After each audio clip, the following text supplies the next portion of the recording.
Gracias por informarse con Delfino.cr. Ingrese a delfino.cr/inclinada, suscríbase para disfrutar de todos nuestros servicios con una cuenta Delfino Más. Delfino.cr. ¿Cómo vamos a meter al ratón a cuidar el queso? Al presidente no le gusta, lo trata de chop suey. Ay, por favor, llamen a sus compañeros, están tomando café, bocadillos, felices de la vida. A mí también me quiere mucho la gente. Cuando están en contra, entonces somos personas que no tenemos necesidades. Cuando están en contra, somos unos corruptos. Qué bueno, voy a tomar café a mi casa tranquilo. Parece un espíritu chocarrero, o sea, perdón. Esta nueva asamblea legislativa, incluyéndome por supuesto, será otra decepción más para la ciudadanía.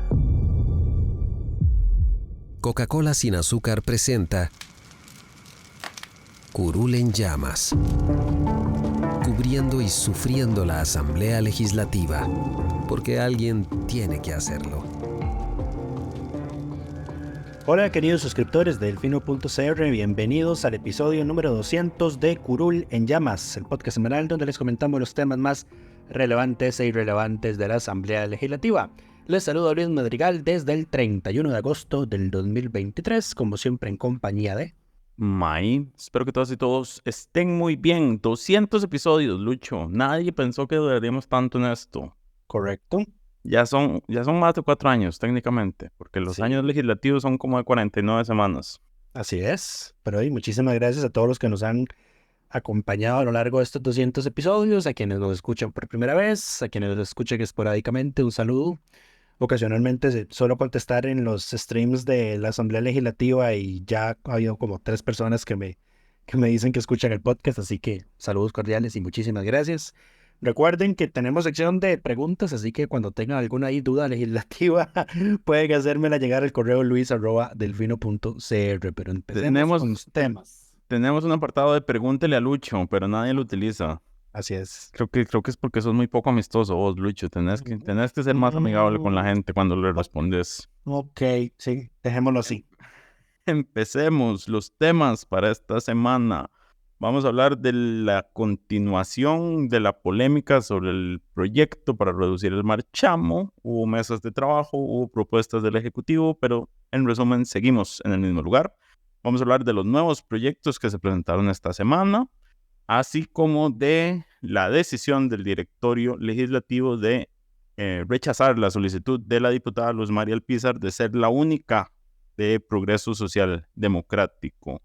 Pero empecemos con el marchamo, un tema que le interesa a todas las personas que tienen vehículos.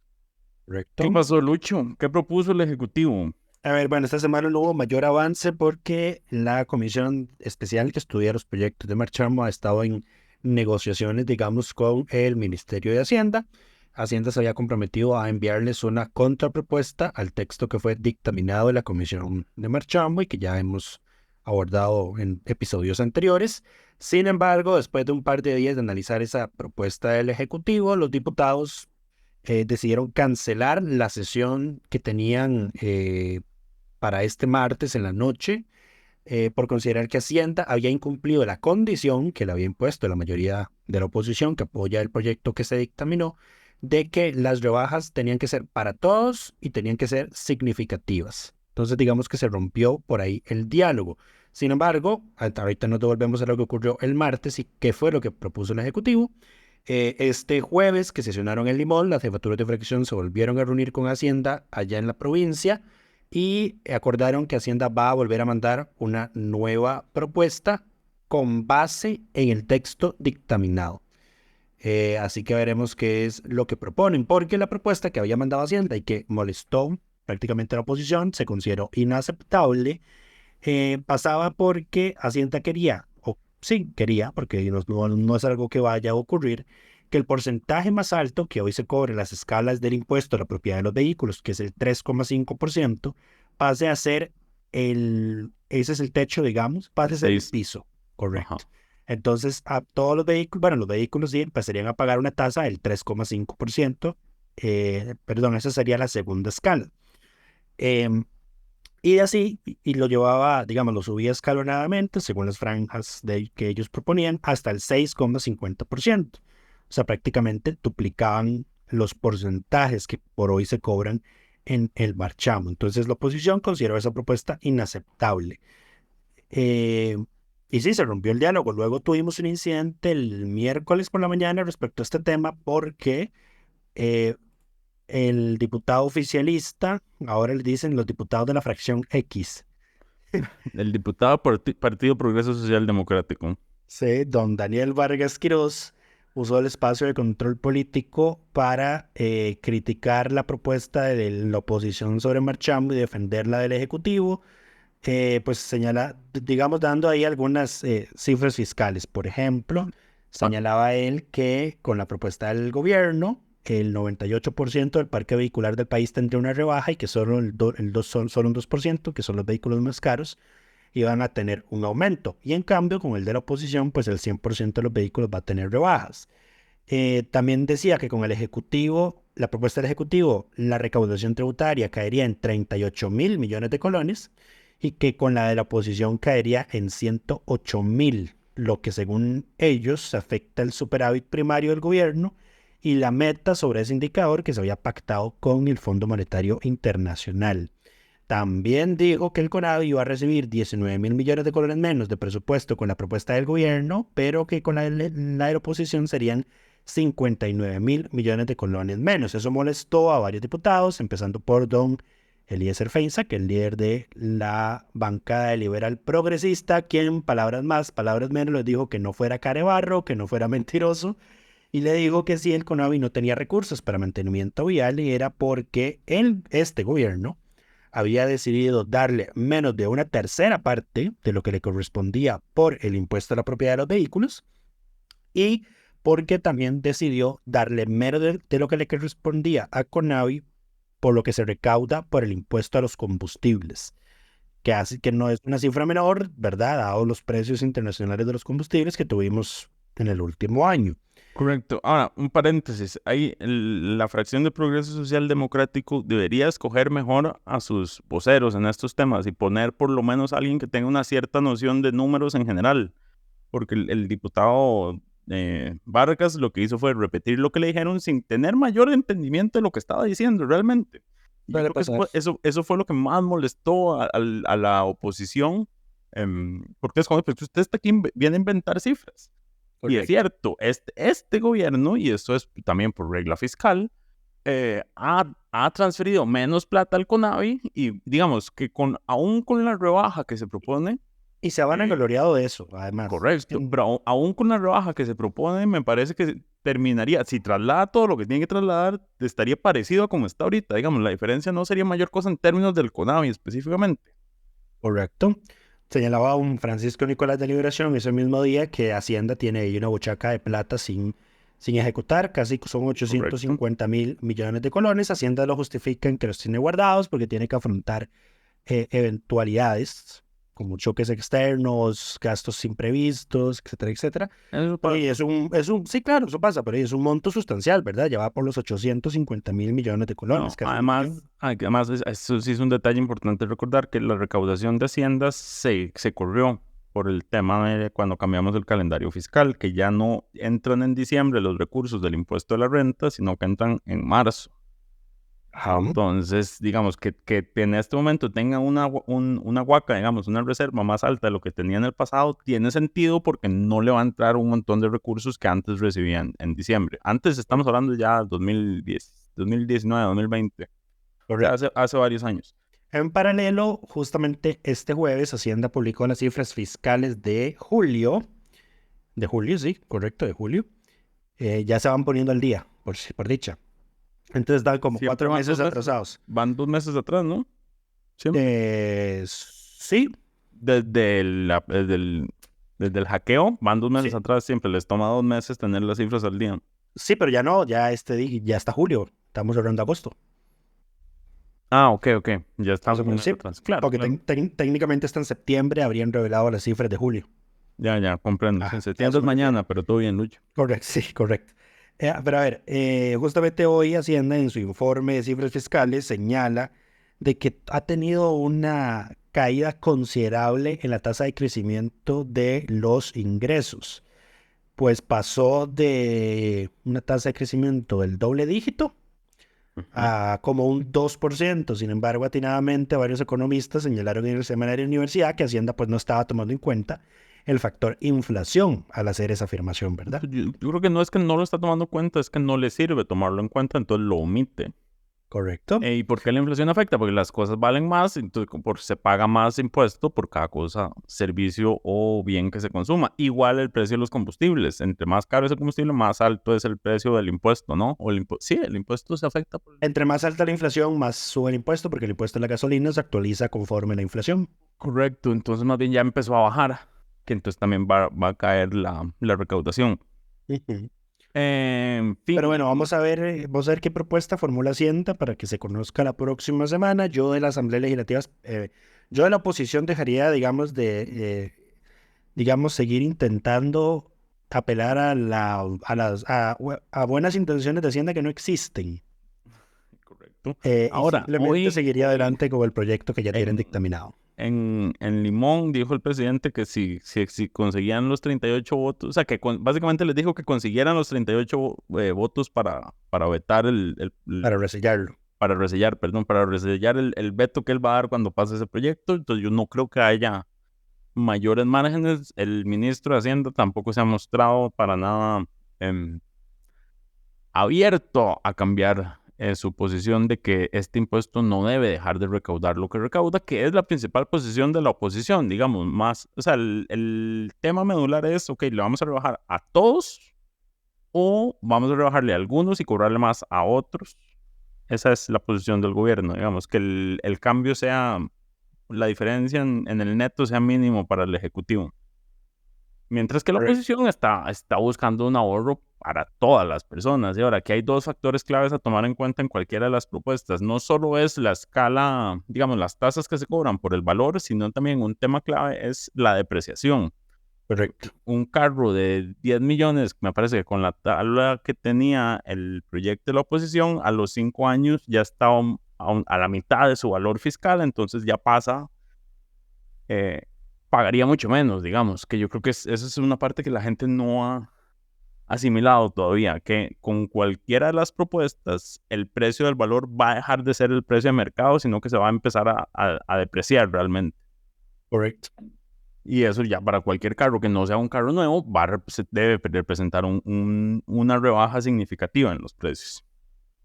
Así es. Pero bueno, veremos qué ocurre con este proyecto. Pasemos al siguiente tema. El siguiente tema tiene que ver con los nuevos proyectos presentados esta semana, porque esta semana estuvo lenta, pero, ¿cómo decirlo? Estuvo lenta. Claro, es que, a ver, paréntesis, hoy jueves estuvieron en Limón, siempre que hay giras las semanas son más lentas, no solo son más cortas, sino que son más lentas, pero aún así estuvieron prolíficos de buenas ideas, dirían algunos. Empecemos con la primera. Hashtag sarcasmo. No, esta vez no. No necesariamente. Las primeras dos propuestas fueron presentadas por el Partido Frente Amplio, firmadas como firma principal por Ariel Robles, y pretenden reducir la jornada laboral ordinaria diurna de las 48 horas actuales a 40. Y aumentar las semanas de tiempo de vacaciones que tienen normalmente las personas trabajadoras. Claramente esto es una respuesta directa a todo el tema de las jornadas 4-3. Yo esperaba que Liberación firmara el proyecto de reducción de jornadas. Porque Liberación había planteado una moción en el proyecto de jornadas 4-3 para la reducción de la jornada. Y, por ejemplo, me recuerdo muy bien el discurso de doña Daniela Rojas del PUSC, diciendo que ese no era el proyecto para hacer ese tipo de legislación, que si querían tener ese debate, pues tenía que hacerse en un proyecto aparte. Pues bueno, ya Ariel les hizo la tarea, yo hubiese esperado que alguien de Liberación hubiese afirmado el proyecto y nadie lo hizo. Habría que ver primero si lo pusieron a conocimiento para firmarlo. Recordemos que ellos pueden hubo conferencia de prensa para anunciar el proyecto del Frente Amplio propiamente, porque firma toda la bancada. Pero yo no sé, o sea, yo no puedo asegurar que le dijeron, ¿alguien lo quiere firmar? O nada más como, esta es nuestra idea y la presentamos como nuestra. Porque al final de cuentas, y esto es algo que en el que todos tenemos que... Igual pueden ir a la secretaría a firmarla. Sí, lo que yo no sé es si posteriormente lo firmaron, porque nosotros siempre revisamos eso al momento de que se sube. Es más, ya reviso.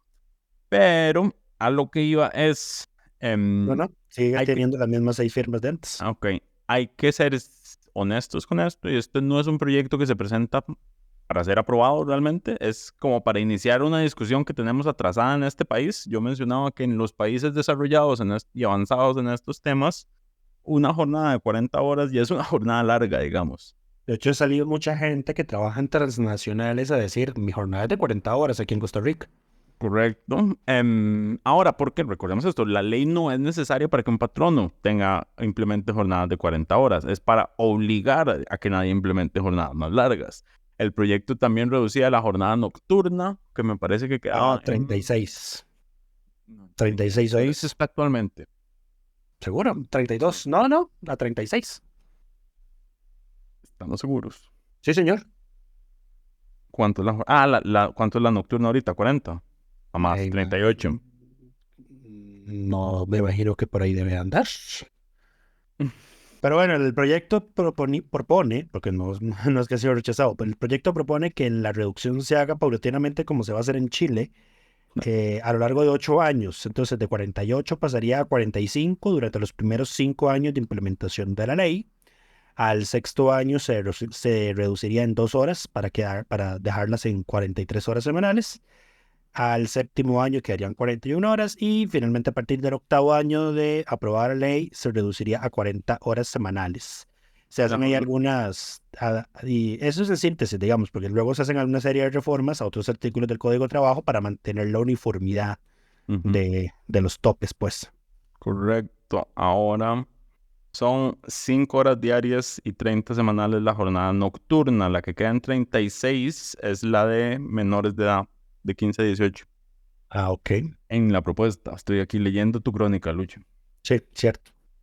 En fin, estos son temas que tenemos que discutir. Ahora, no es una reforma constitucional, lo cual hubiera sido más eficiente.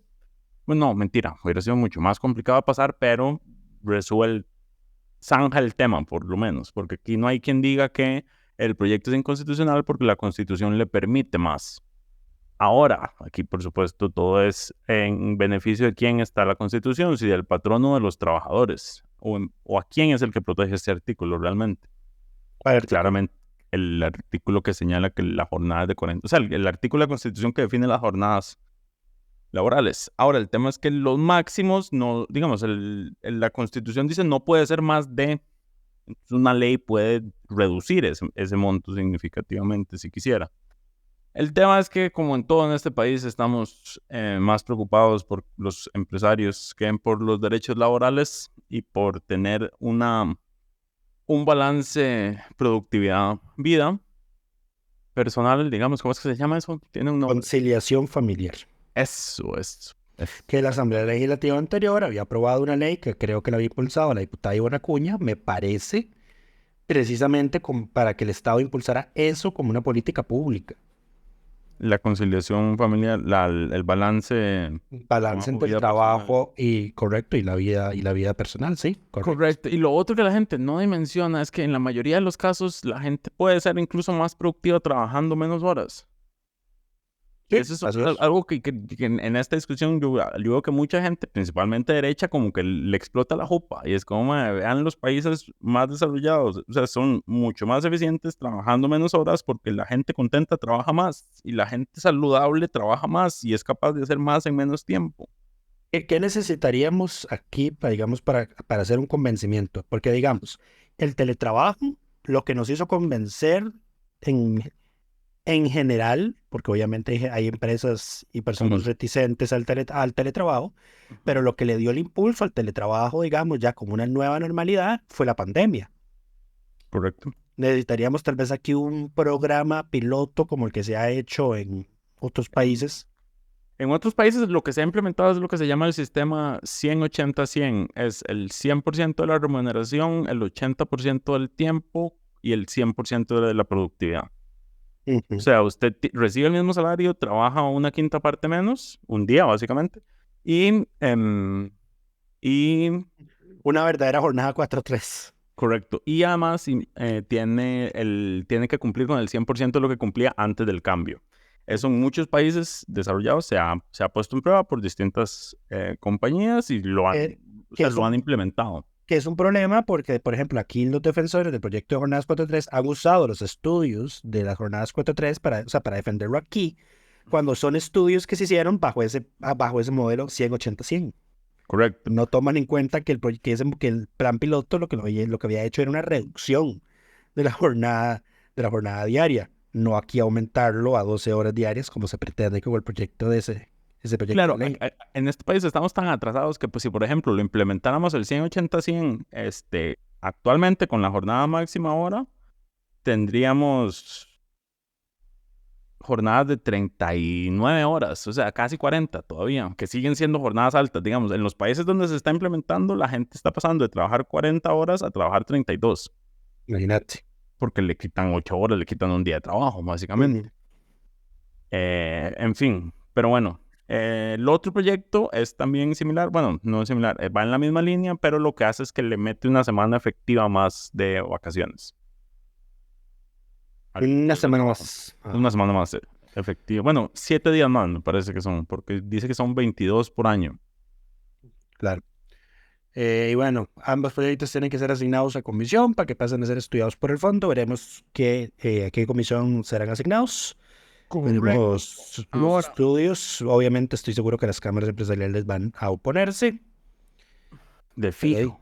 Hablando, o sea, aquí vamos a ver quién se opone, porque el próximo proyecto también va a tener oposición, pero de los bancos, y es que 3 bancadas lideradas por el diputado, bueno, con la firma principal del jefe de la bancada liberacionista, don Oscar Izquierdo, y 10 más, Frente Amplio y PLP, me parece que están ahí. Correcto. Presentaron un proyecto de ley tituló Diego esta nota que la escribió nuestro querido jefe, tituló para que los bancos dejen de lavarse las manos con las estafas que tienen los clientes en sus plataformas. Básicamente el proyecto lo que hace, bueno, es una serie de cambios, pero en resumen lo más importante es que invierte la carga de la prueba en temas de estafas. Entonces, actualmente, si usted sufre una estafa, usted tiene que demostrar que no fue su culpa. Correcto. Y que usted hizo todo absolutamente bien. Casualmente vimos esta semana un caso terrible. Era un señor, me parece que adulto mayor, que estaba... Estando en el banco, lo estaban estando en el banco, lo estaban estafando y el ejecutivo del banco no pudo hacer nada, dijo que no podía hacer nada. Exacto, el ejecutivo le dijeron como están transfiriendo plata en este momento y él le dijo como deténganlo y él como no puedo. Y es como que entonces, ¿qué haces? Digamos, ¿cuál es tu trabajo? Yo hasta donde sé, los bancos pueden bloquear cuentas. Claro, eso es lo que yo no entiendo, ¿por qué a los bancos les cuesta tanto? Sí. Si, a ver, uno hace compras y la tarjeta a veces no le pasa porque le bloquean por sospechoso. Y en los bancos nacionales... Que lo diga yo, que cierto banco privado al que estoy afiliado me bloqueó la compra de entradas a un concierto de Adele porque consideraron que la transacción era sospechosa. Era sospechosa. Yo los entiendo, no es culpa de ellos. Pero más allá, era sospechosa porque además no importa, no entra en detalles. El punto es, porque además esto le pasa en su mayoría a los bancos públicos. Y con las cuentas de débito, claramente, porque por las cuentas con las tarjetas de crédito, los seguros tienen que asumen las estafas usualmente. Así es. Los seguros que ellos mismos dan, entonces se pasa menos y son más eficientes resolviendo esos problemas, pero con las cuentas de débito se lavan las manos y lo que hacen es que la gente prefiera tener su plata bajo un colchón, básicamente. Así es, entonces este proyecto prácticamente, sí, en síntesis lo que hace es invertir la carga de la prueba tanto administrativa como judicialmente, porque además para uno como una persona estafada es muy difícil conseguir la prueba porque la prueba son registros de movimientos bancarios que los tiene el banco. El banco es el que sabe a cuál cuenta se fue la plata. Correcto, entonces ahora tendría que ser al revés y el banco tiene que demostrar que todos sus sistemas de seguridad operaron como tenían que operar y que la culpa no fue de ellos. Como debería ser, porque los que tienen los recursos son los bancos, no las personas, como para hacerle frente a estas cosas. Y en síntesis ese es el proyecto. Obviamente, bueno, todavía la Asociación Bancaria Costarricense no ha sabido reaccionar, pero me imagino que... Están ocupados demandando al Banco Central.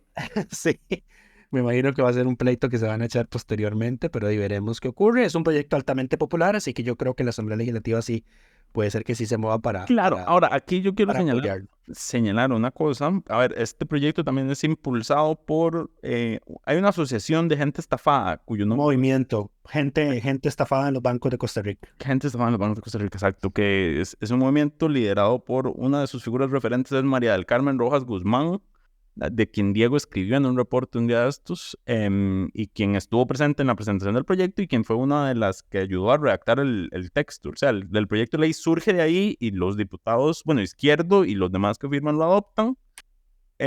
Ahora esto, y vamos a darle el reconocimiento de diputado de la semana a un Óscar Izquierdo por esto también, porque no es habitual ver a Liberación Nacional ponerse en contra de los intereses de los bancos.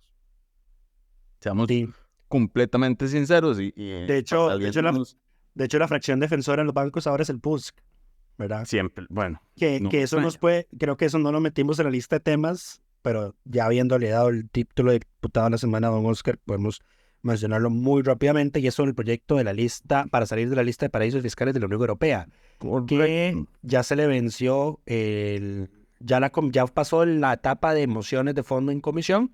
Ahora siguen mociones de reiteración, correcto. Y uno de los cambios que se acordó es que el PUSC desistía de su transitorio polémico y detestado por May para perdonar los procesos judiciales actualmente abiertos en los que Hacienda está cobrando inversiones hechas en el extranjero que se hicieron con dineros en Costa Rica, digamos, obtenidos en Costa Rica. Es así, ¿verdad? O era dinero generados afuera invertidos en Costa Rica. Son dineros generados en Costa Rica, invertidos afuera, que generan réditos, y el impuesto sobre ese rédito de lo que se cobra Hacienda.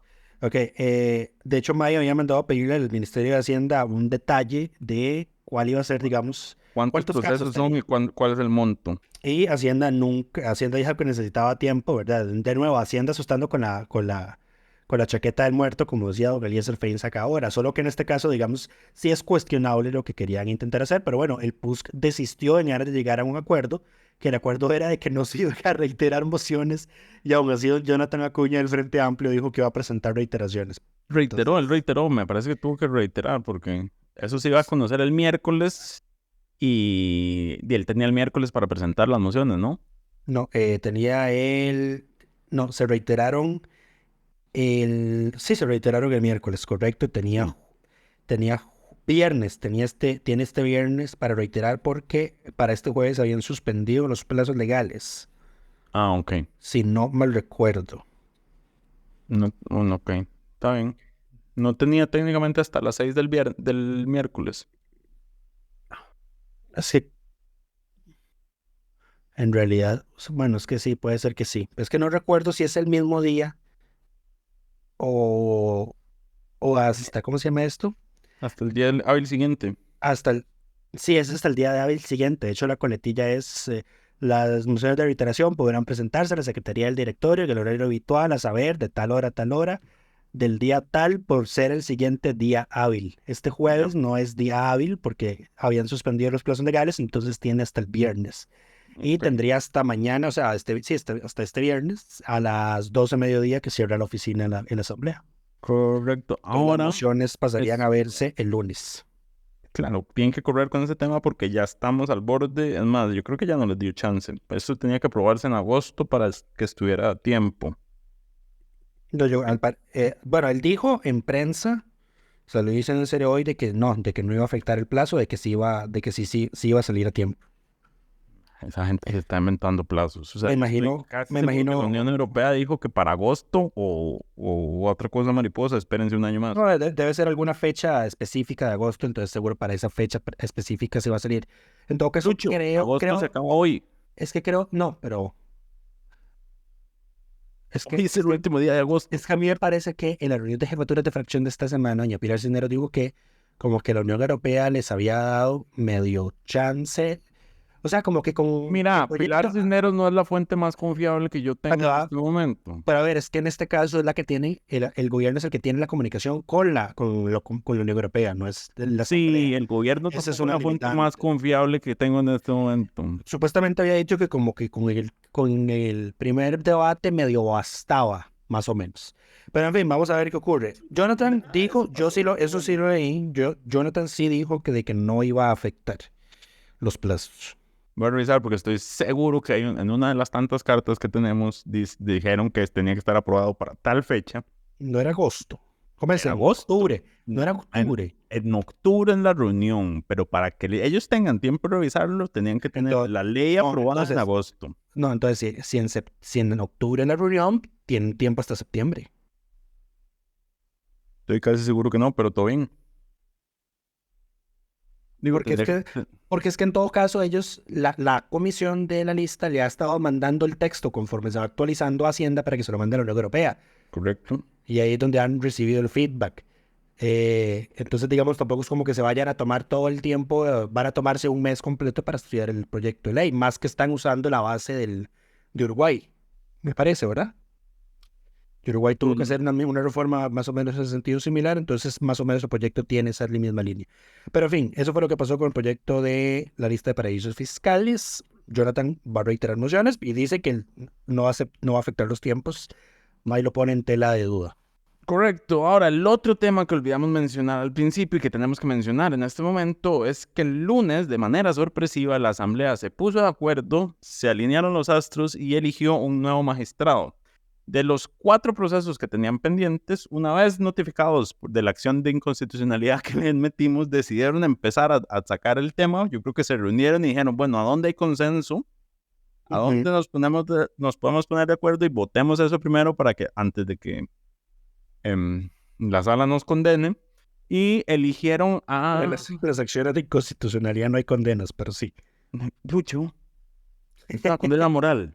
Bueno, eso sí, claro. Es una humillación, digamos. Es una humillación, como que al presidente le acaban de declarar inconstitucional su decreto que no iba a salir en los refugiados. Exacto, es una humillación. Quedó electo don Jorge Leiva Poveda como magistrado en la sala primera. Eso sí, es extraño porque decidieron votar el expediente que menos tiempo. Exacto, el más reciente. Pero eso tiene una explicación y me parece que ya te lo había dado, pero para que la gente que nos escucha, la explicación es que los otros concursos los llevó a cabo la anterior Asamblea Legislativa. Eso es cierto para los 3. Los 2 más atrasados los hizo la anterior Asamblea Legislativa. Entonces habían dispuesto, y en especial de que dado que la sala primera es la que tiene faltante de 2 magistrados, uno por renuncia y uno por fallecimiento, iban a llenar el más reciente que habían hecho, porque ya estaba más fresco, digamos, la evaluación que se le había hecho a las personas que aspiraron. Luego saltaban a sala tercera. Sí, sala tercera. Sala primera de nuevo. Y de último sala constitucional. Correcto. Claro, porque son los más complejos. Bueno, los más complejos donde hay más intereses de por medio. Sí, el señor fue electo por unanimidad de los presentes. La Correcto. De Frente Amplio no estuvo porque habían pedido un receso para hacer la conferencia de prensa para presentar el proyecto de reducción de jornadas. Y don Rodrigo dijo, se los voy a dar hasta que terminemos el tema de nombramientos. Lo que pasó es que el FAI había convocado a la prensa y ya tenían como 1 hora y haciéndolos esperar. Entonces simplemente... No los dejaran esperando. A ver, para mí entonces estar por este tipo y decidieron no, nos vamos. Es más sencillo que votar en contra o oponerse. Es mucho más probable que algo así haya pasado a que realmente fuera por la conferencia de prensa. A ver, pongámonos serios. Dice, bueno, por eso no estuvieron en la votación, pero en todo caso el señor quedó electo por la unanimidad de los que estuvieron presentes. Correcto. ¿Y para cuándo es la próxima? ¿Definieron fecha de nombramiento? No, esa no tienen fecha. No tienen fecha de nombramiento, ok. Pero bueno, ya por lo menos, a menos de una semana se empezó a mover a menos de una semana de haber sido admitida la acción, se empezaron a mover las cosas. Ahí vamos. Portando como podemos. Ahora, del señor no tengo la menor idea. Yo sé que era juez. Era el mejor calificado. Voy a reconocerle eso. Juez del contencioso administrativo. Correcto. Voy a reconocerle a la asamblea que por lo menos votaron por el que tenía la mejor nota. Más allá de que la forma en que ponen la nota, uno la puede cuestionar por la forma y por el fondo. Pero por lo menos en eso... No hubo candidato sorpresa, además. Sí, bueno, ahora es casi que menos probable dado el carácter público que tiene la boleta de votación. todo lo que has hecho, Lucho. ¿Quién lo diría? Todo lo que has hecho por este país. Pero bueno. En 10 años que no esté en este plano terrenal y vos seas diputado, me metes ahí un benemeritazgo, por favor. Que ninguna de esas dos cosas pasen, Lucho, por favor. Pero bueno, pasemos al siguiente tema. Por último, el directorio legislativo oficializó lo que ya todos sabíamos que iba a suceder y fue rechazar el pedido de la diputada de Progreso Social Democrático, doña Luz María Alpizar, de excluir al resto de sus compañeros y compañeras de bancada y declararlos diputados independientes. Dijo el directorio que lo que dicen, palabras más, palabras menos, fue lo que dijimos que iban a decir y era como que... Ese no es problema nuestro. Exacto. Y que participar en una actividad no es una renuncia y si ellos no renuncian, no hay nada que hacer. Le aplicaron a Luz María un sounds like a personal problem. Exacto. En resumidas cuentas, le dijeron como, resuélvalo en casa, y Pilar Cisneros me parece que salió muy orgullosa de decir que no había nada que dentro del código de ética o dentro de los estatutos del Progreso Social, del Partido Progreso Social Democrático, que les pudieran aplicar por lo que hicieron. Entonces, que a otra cosa, mariposa, seguimos siendo diputados de Progreso Social Democrático con una... Yo creo que sería muy gracioso que Luz Mari se declare independiente. Claramente no lo va a hacer porque ella se considera madre de ese partido. Sí, pero claramente ella es la que está excluida de toda toma de decisión real. Aunque bueno, hoy le dieron tiempo en el espacio de Progreso para hablar allá en Limón. Sí, es que alguien tú tienes que darle. El tema es que se lo dio María Marta Carballo. Por cierto, el presidente como que se vio un toque molesto en el Consejo de Gobierno de hoy porque solo fueron 3 diputados oficialistas. De ahí. Pilar Ada y Manuel Morales.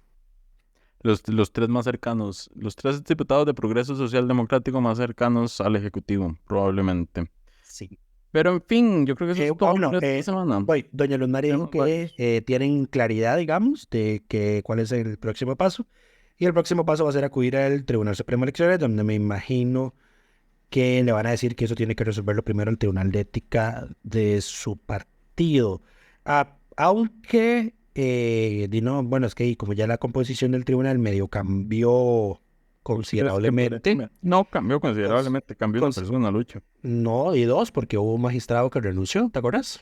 No, ese era suplente. Claro, pero ahorita el tribunal va a pasar a estar integrado por suplentes. También. Sí, si no es que ya... Si no es que ya están integrados por suplentes, ya están los 5, pero son los 5 que venían desde antes. Si no me equivoco, eso es Hugo Picado y la otra señora. Bueno, tuvo que haber entrado una nueva porque... bueno, no. Sí, entró una de las nuevas, sí. No recuerdo el nombre de quien se fue, pero yo estoy seguro que sí, él sí era uno de los recurrentes dentro de los 5 que integran el Tribunal Supremo de Elecciones antes y después de las elecciones. Eso siempre cambia, digamos. Sí, pero vamos a ver qué ocurre. Porque, de nuevo, para efectos de ciudadanos comunes y corrientes, inclusive para efectos de, por ejemplo, beligerancia política, que lo diga doña Patricia Mora Castellanos ahora que está aspirando a la alcaldía de San José. Fállate. El asistir, por ejemplo, a asambleas de partidos se considera un acto de ostentación partidaria. Correcto. Y obviamente si estás acudiendo a un evento de un partido que no es el tuyo, no hace falta, digamos, mayor cosa para entender que ahora estás afiliado al otro. Pero en realidad no vale la pena especular. Ya el churuco le va a caer de nuevo al Tribunal Supremo de Elecciones. Y veremos qué ocurre, aunque no le veo futuro. Yo no le veo futuro, ya te dije, lo que va a decir el tribunal probablemente sea que si usted está en un puesto de representación popular, no puede ocupar un puesto en otro partido, a menos de que sea una coalición formal, digamos, electoral como tal, con todos los requisitos, no esas cosas que han creado aquí en las segundas rondas.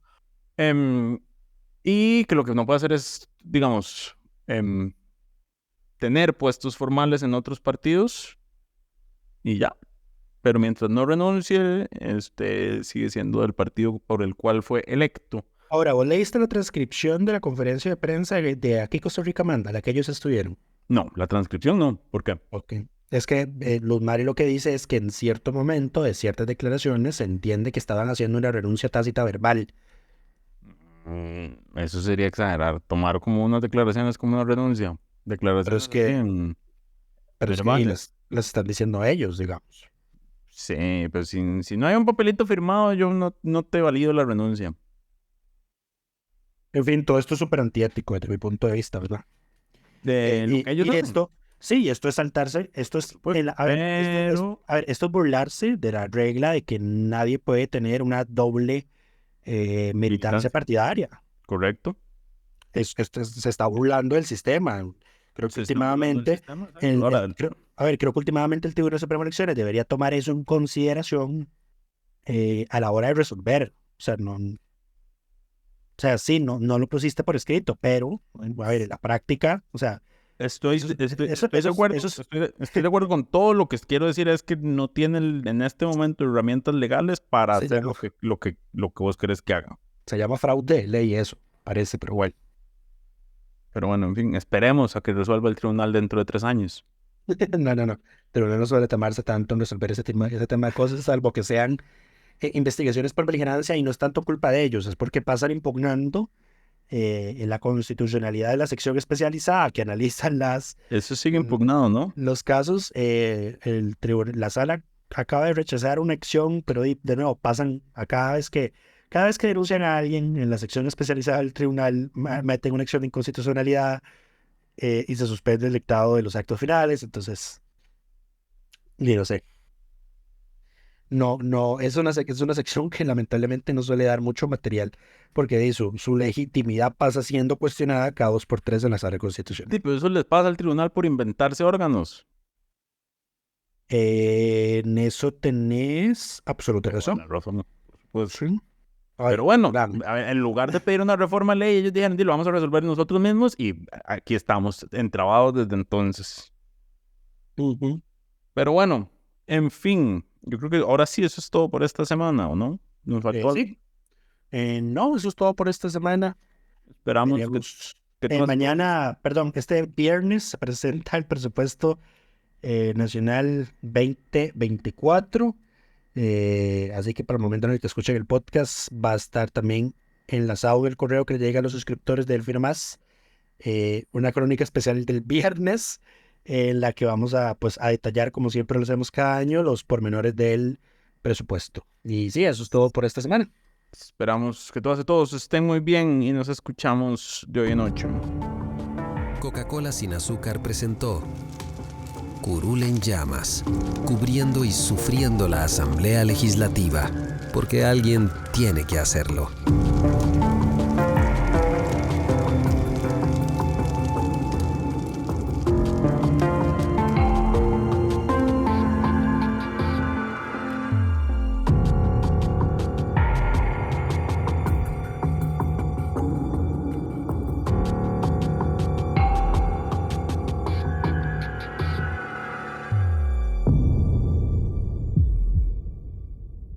Gracias por informarse con Delfino.cr. Ingrese a Delfino.cr/inclinada, suscríbase para disfrutar de todos nuestros servicios con una cuenta Delfino Más.